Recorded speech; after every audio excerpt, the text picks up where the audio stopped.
semuanya, perkenalkan nama saya Dini Salmana Putri.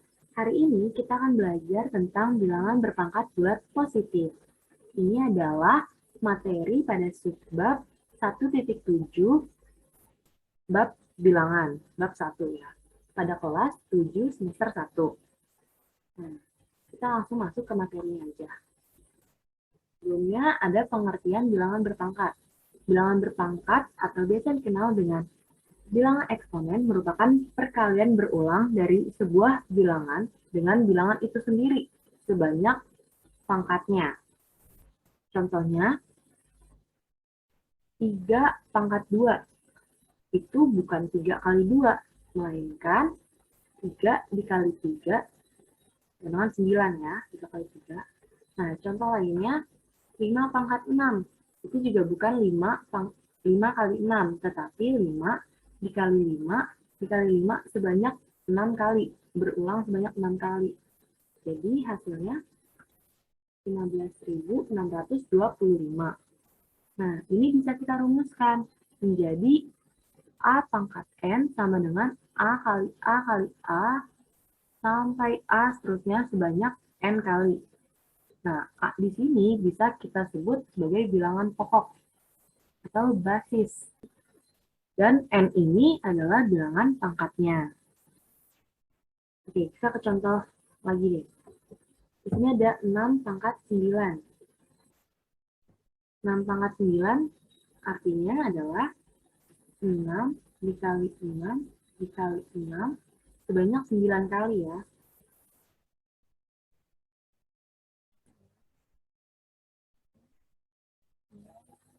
Kita hitung 1, 2, 3, 4, 5, 6, 7, 8, 9. Dapat 6 pangkat 9. Berarti hasilnya 10.077.696. Contoh berikutnya, ada 7 pangkat 7. Nah, ini juga sama.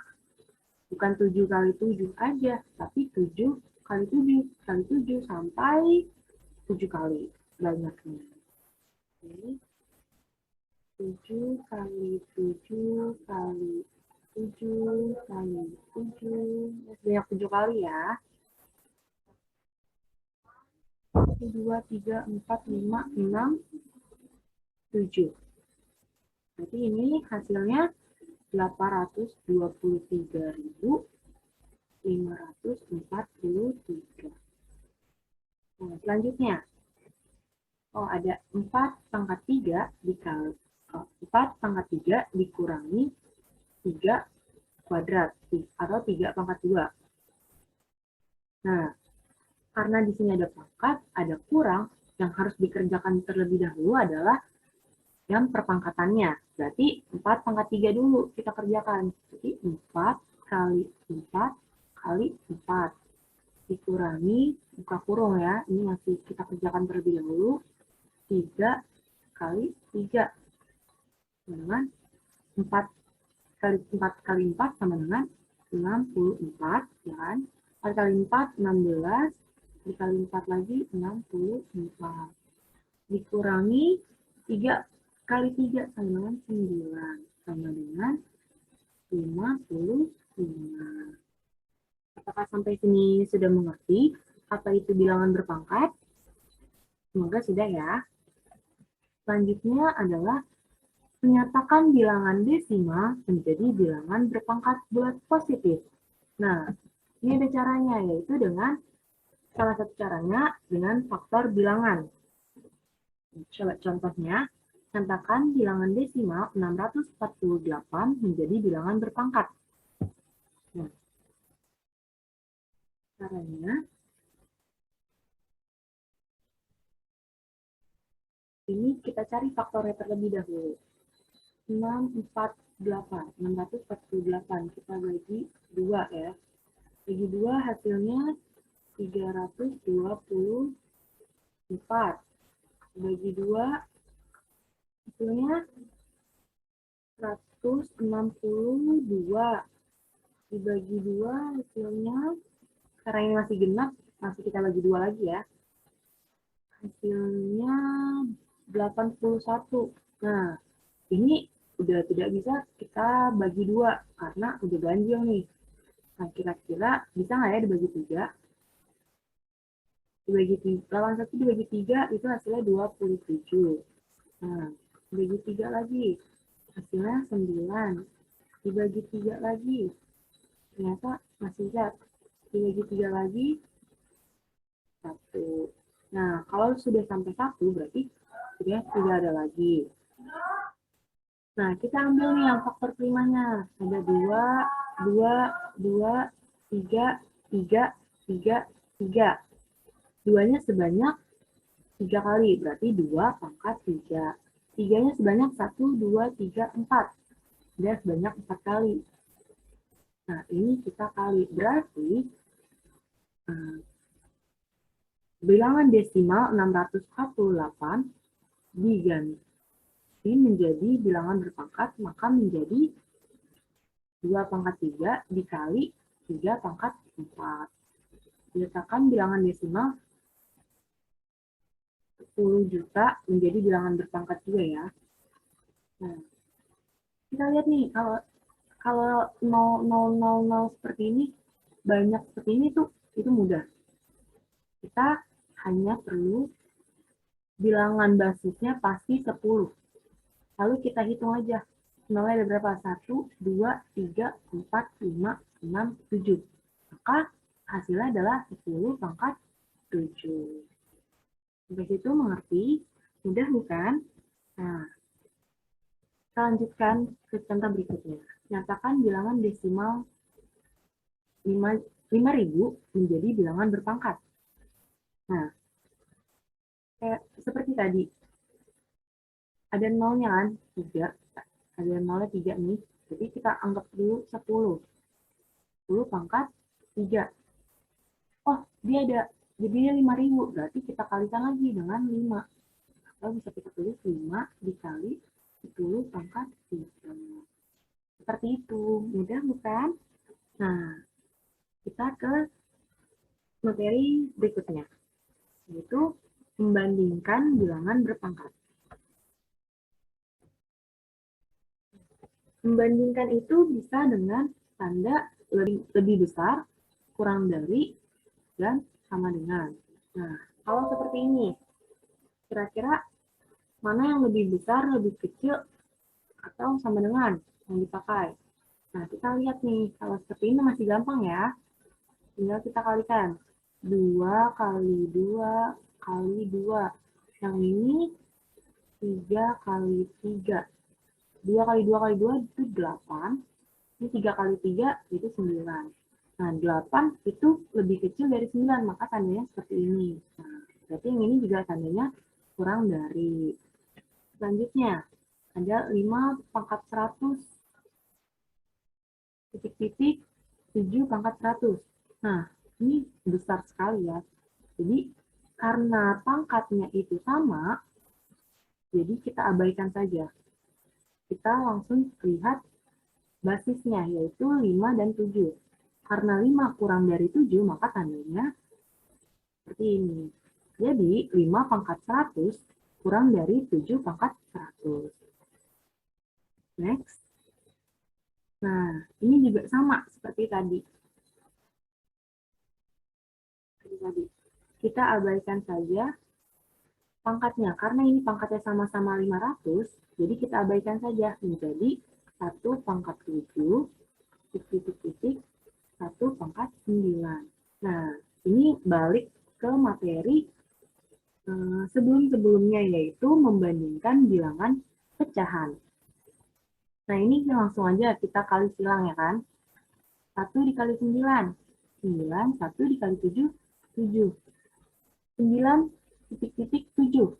Yaitu 9 lebih besar daripada 7. Maka ini juga hasilnya sama. 1 per 7 pangkat 500 lebih besar dari 1 per 9 pangkat 500. Maka sampai sini sudah mengerti? Oke, kita ke soal berikutnya. Nah, di sini ada 150 pangkat 151 titik-titik 151 pangkat 150. Nah, lihat ya, di sini ini berpola.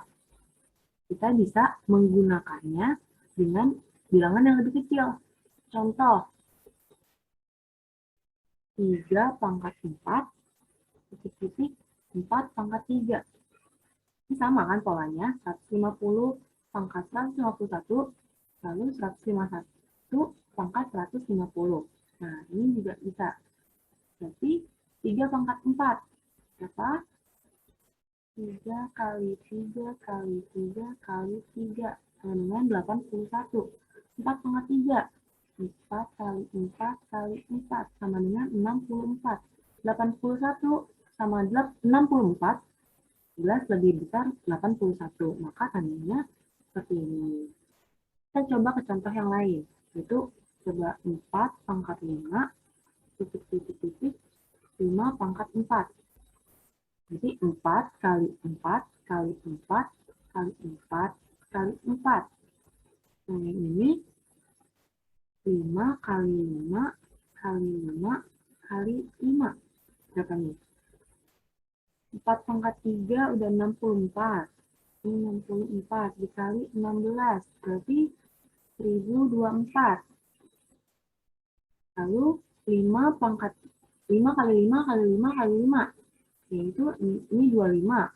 Ini 25. Berarti 625. Nah, 1024 dengan 625 itu jelas lebih besar dari lebih besar 1024. Maka yang ini juga lebih besar. Oke, berarti yang ini juga tandanya akan lebih besar. Kita cari lihat polanya saja ya. Sampai sini apakah sudah mengerti? Oke, lanjut menentukan bilangan ganjil atau genap dan positif atau negatif. Contoh pertama. Oke, ada banyak contoh. Contoh. Langsung keluar contoh ya.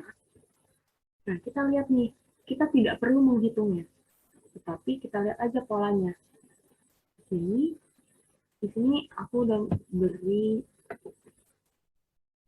Nah, kita tidak perlu menghitungnya, kita hanya lihat polanya saja. Itu, di sini ada catatan. Untuk menentukan ganjil atau genap, lihat bilangan pokok atau basisnya. Nah, di sini lihat. Di sini bilangan pokoknya yaitu 25 atau basisnya 25. Berarti kira-kira ganjil atau genap? Ya, ganjil. Ini negatif 107. Ganjil atau genap? Ya, benar ganjil. Ini 36. Benar. Ini negatif 84. Itu juga benar. Oke. Ya, sudah bisa menentukan mana bilangan ganjil, mana bilangan genap. Kalau tidak percaya, coba kita kasih contoh. Bilangan ganjilnya. Jadi 3 kali 3 deh. Kan 3 pangkat 2 ya. 3 pangkat 2. Itu 3 kali 3 kali 3. Hasilnya 9. Kalau 3 pangkat 3, berarti dikali lagi nih. Hasilnya 27. Kalau dikali 3 lagi, hasilnya 81. Nah, ganjil terus kan? Berarti setiap bilangan ganjil yang dipangkatkan sama berapapun, sampai berapapun, itu akan hasilnya ganjil.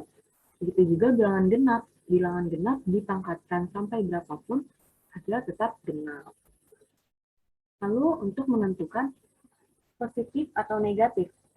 Nah, ini ada 4 caranya.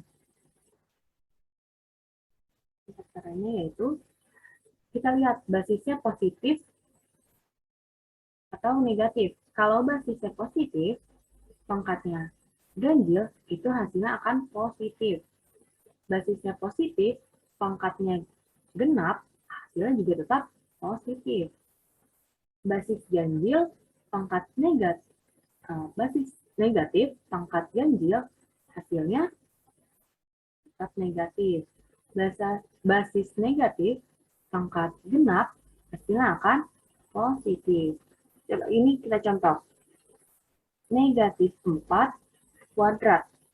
Hasilnya adalah 16. Kalau negatif 4 pangkat 3 hasilnya akan menjadi negatif 4 dikali negatif 4 dikali negatif 4 sama dengan negatif 64.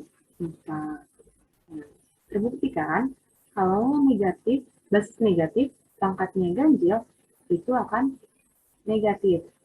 Kalau basis negatif pangkatnya genap itu akan menjadi positif. Nah, di sini dilihat. Ini basisnya positif.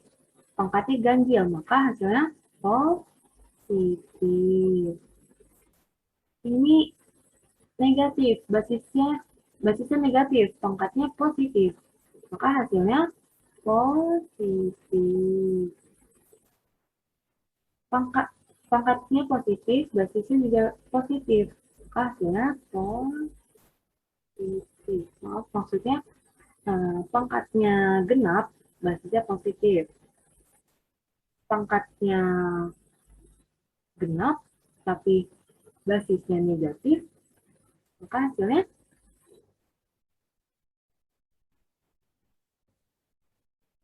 positif. Ya, ini positif semua ya berarti ya. Apakah sampai sini sudah saya paham? Semoga paham semua ya. Nah, terima kasih sudah menonton video ini. Semoga video ini bermanfaat untuk pembelajaran jarak jauh kalian. Terima kasih. Dadah.